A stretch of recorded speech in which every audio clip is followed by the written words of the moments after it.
का रंतेश edu club YouTube channel पर। और आज हम फिर आलेखी विधि के आगे के नए नए क्वेश्चन जो इंपॉर्टेंट क्वेश्चन है उसको सॉल्व करते हैं। देखिए बहुत सारे क्वेश्चन आप इसमें मिलेगा आपको प्रैक्टिस करने के लिए। मैं तरीका बता दे रहा हूँ एक आध दो क्वेश्चन सॉल्व करके, तो चलिए आप उसको घर में बनाइएगा। आपके पास ग्राफ पेपर हो तो बहुत अच्छे से आंसर प्राप्त होता है इसमें, है ना। ये ऐसे प्रश्न है जिसमें देखिए a1/a2 देखिए 2/4 आ गया, b1/b2 -1/2 हो गया, यानी नॉट इक्वल टू आएगा। अर्थात आलेखी विधि से जब आप इसको हल करेंगे तो इसका कोई ना कोई हल अवश्य मिलेगा, यानी यूनिक सॉल्यूशन होगा, है ना, अद्वितीय हल प्राप्त होगा। तो चलिए हल करते हैं। मान लो हमारे पास पहला क्वेश्चन है ना। पहला क्वेश्चन हमें ज्ञात है तो यहाँ हल लिख दो आप, और पहला क्वेश्चन को लिख दो।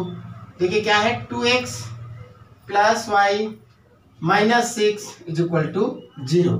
तो ज्यादातर हमारे प्रश्न जो ऐसे होते हैं, इसका जो साधारण समीकरण है दो चरों का, उसमें हम क्या लिखते हैं, a1x + b1y = c1।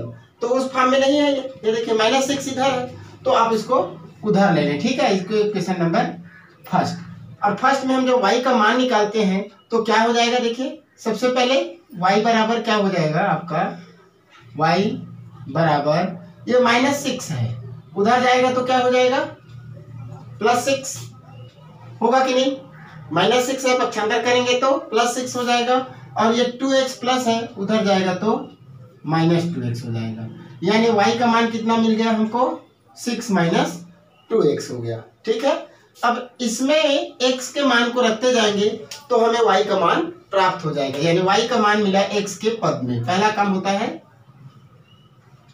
ये दो विधियों में ऐसे ही है, एक और विधि हम लोग पढ़ेंगे आगे, ठीक है ना, सब्स्टिट्यूशन मेथड यानी प्रतिस्थापन विधि। उसमें भी इसी तरह से मान हमको निकालना रहता है, लेकिन उसमें प्रतिस्थापन करना है। इसको ग्राफ से हल करेंगे। देखिए x का मान रखते जाएंगे, y का मान मिलते जाएगा।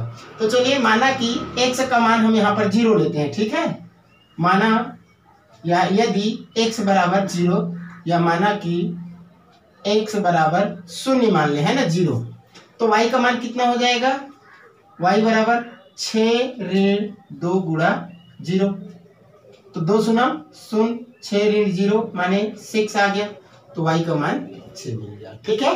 यदि x का मान मैं 2 ले लूं, यदि x बराबर 2, तो y बराबर कितना हो जाएगा, देखिए 2 दूना 4, 6 में से 4 मिल गया तो कितना आया, 2 आएगा, स्वाभाविक है। 2 है, 2 दूना 4, 6 में से 4 गया तो 2 बचेगा, यानी x का मान 2 मिल लिए तो y का मान भी 2 ही आया, ठीक।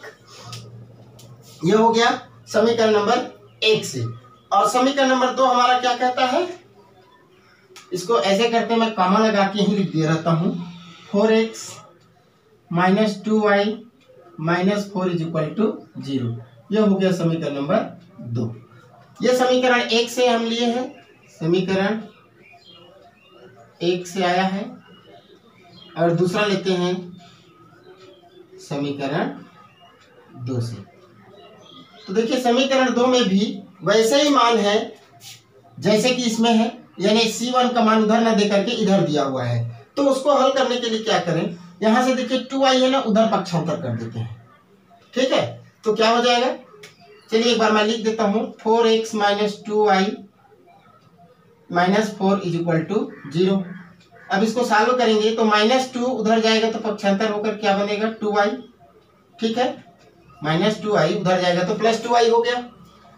और यहाँ क्या बचा, 4x - 4, ठीक है। अब देखिए यहां से मैं y का मान निकालना है मुझे, 2 नीचे आ जाएगा भाग में, ये देखिए 2 आ गया भाग में। और यहां से 4 और 4 है, तो हम 4 को भी कॉमन ले सकते हैं, लेकिन चलिए हम 2 को पहले लेते हैं, इसलिए क्योंकि 2 कट जाएगा। तो 2 यहां से कॉमन निकाल दिया तो कितना बचा, 2 दूना 4, 2x है ना, और -2 बचेगा, क्योंकि हम 2 निकाल रहे हैं। तो देखिए 2 एकम 2, 2 एकम 2 कैंसिल हो गया। अब बताइए y का मान कितना मिला, 2x - 2, 2x - 2, ये आ गया आपका y का मान। इसको ऐसे सीधे ब्रैकेट में तुरंत क्लोज कर लीजिएगा, ठीक है।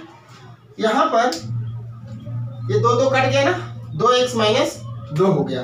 और यहाँ हम फिर एक बॉक्स बना लेंगे उसके कोऑर्डिनेट्स के लिए, तो 2 से ज्यादा भी आप मान रख सकते हैं, 3 भी रख सकते हैं, लेकिन 2 में आपको लाइन प्राप्त हो जाएगा, रेखाएं मिल जाएंगी।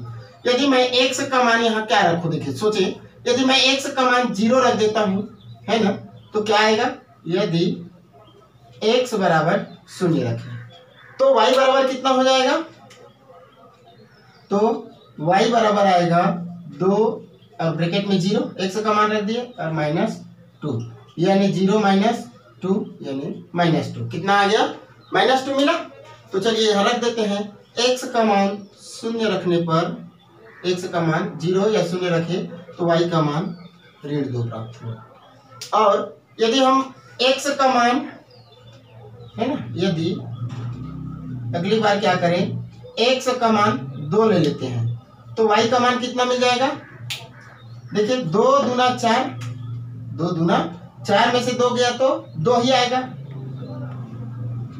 यहां से x का मान 2 रखेंगे तो y का मान क्या मिलेगा, 2 दूना 4 और 4 में से 2 जाएगा तो कितना प्राप्त होगा, 2 ही प्राप्त होगा। तो x बराबर 2, y बराबर भी 2 आया, ठीक है, 2 दूना 4, 4 में से 2 गया तो 2। तो इस तरह से x का मान 2 और y का मान 2 आया। चलिए हमारे पास देखिए 2 निर्देशांक प्राप्त हो गए, कोऑर्डिनेट्स मिल गए। अब हम इसको क्या करें, ग्राफ में रख देते हैं, ठीक है। तो उसके लिए आपको ग्राफ बनाना पड़ेगा, या आपके पास ग्राफ कॉपी है तो बहुत अच्छी बात है।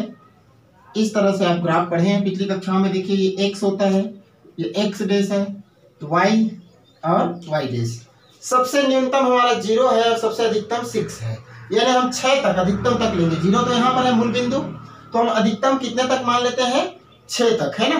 तो चलिए हम छोटा छोटा ले लेते हैं, 1 2 3 4 5 6। इधर आएंगे तो मिलेगा x का मान -1 -2 -3 -4 -5 -6।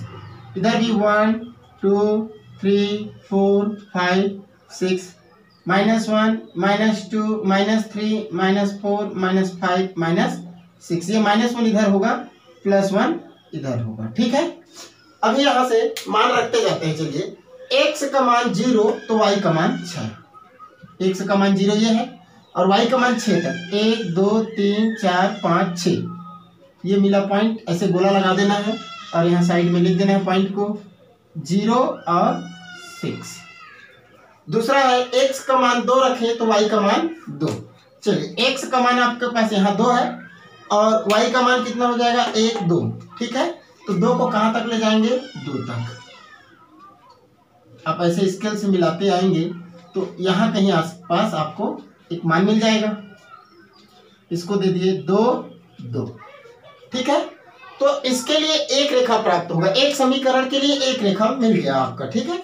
तो चलिए इन दोनों को मिला देते हैं, तो आप देखेंगे कि यहाँ पर आप अच्छे से इसको स्केल से मिलाइएगा, बिल्कुल सीधी लाइन आपस में जोड़ते हुए, तो इस तरह से एक रेखा मिलेगा। इसको नाम दे देना है जो है उसी को, 2x + y - 6 = 0। ये एक रेखा आपको प्राप्त हो गया।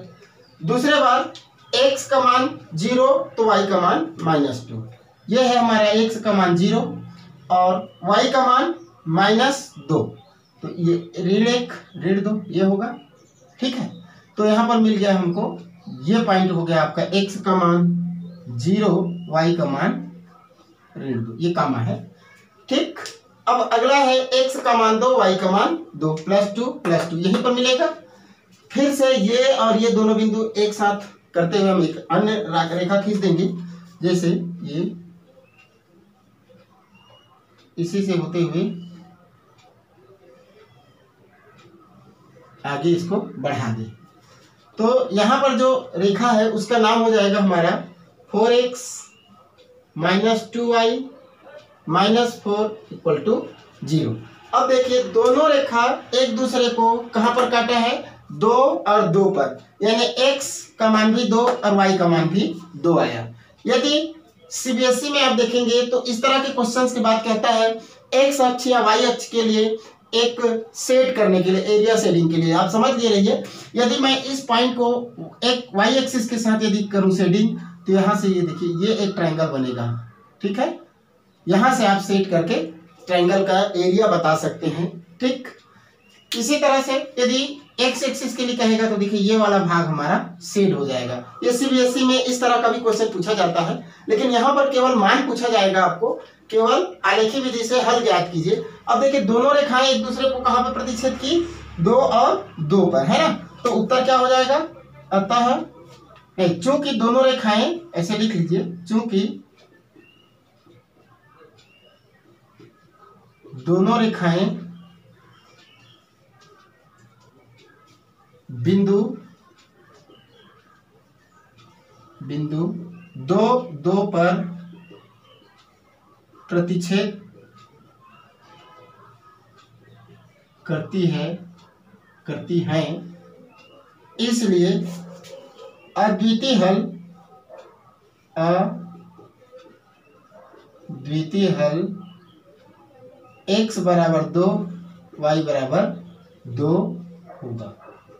इसका अद्वितीय हल प्राप्त हुआ क्योंकि दोनों रेखाएं एक दूसरे को प्रतिच्छेद कर दिए। तो इस तरह से x और y के मान को आप ब्रैकेट में क्लोज कर दें और उत्तर पूरा लिखें, तभी आपको पूरा नंबर मिलेगा, कहीं नंबर काटने की कोई गुंजाइश नहीं होगी। तो उम्मीद है आपको समझ में आ गया होगा। और इसी तरह से अलग अलग मान रखते हुए, x और y के मान रखते हुए आप ऐसे बहुत सारे 4-5 क्वेश्चन और अभ्यास कीजिए। बहुत महत्वपूर्ण क्वेश्चन है। इसके साथ साथ और आपके बुक में दिए हुए क्वेश्चन उसको भी सॉल्व करिए, बहुत मजा आएगा। तो ये 2 चरों वाला रैखिक समीकरण का आलेखी विधि से, जिसमें हमें 2 रेखाएं प्रतिच्छेदी प्राप्त हुई, ऐसे प्रश्नों का हल इतने प्रश्नों से अभ्यास आपका हो जाएगा, जो गणित के लिए बहुत महत्वपूर्ण है। आप खूब अभ्यास कीजिए, बनते जाएगा, बहुत मजा आएगा। ठीक है, थैंक यू।